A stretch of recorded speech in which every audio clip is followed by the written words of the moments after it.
धवलपुरी गांव में धर्मदत्त नाम का एक बड़ा जमींदार रहता था। उसके पास बहुत जमीन जायदाद थी, लेकिन वह बहुत आलसी था। आलस की वजह से उसके खेतों की देखभाल भी ठीक से नहीं हो पाती थी। धीरे धीरे खेती में नुकसान होने लगा और उसका स्वास्थ्य भी खराब होने लगा। एक दिन उसका दोस्त उससे मिलने आया। उसने देखा कि धर्मदत्त की हालत ठीक नहीं है। दोस्त ने कहा, तुम्हारी बीमारी और परेशानी का मैं तुम्हें एक उपाय बताता हूँ, उससे सब ठीक हो जाएगा।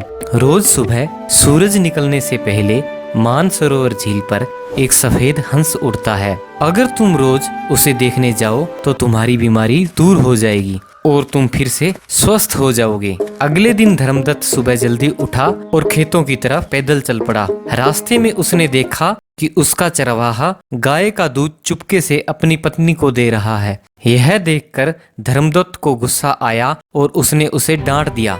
थोड़ा आगे बढ़ा और उसने पाया कि खेतों में मजदूर काम तो कर रहे हैं, लेकिन कोई भी सही से काम नहीं कर रहा। अब धर्मदत्त को समझ आया कि खेती में नुकसान क्यों हो रहा है। उस दिन के बाद वह रोज सुबह जल्दी उठने लगा और खुद हर काम की देखभाल करने लगा। धीरे धीरे उसकी सेहत भी सुधर गई और खेती बाड़ी भी ठीक चलने लगी।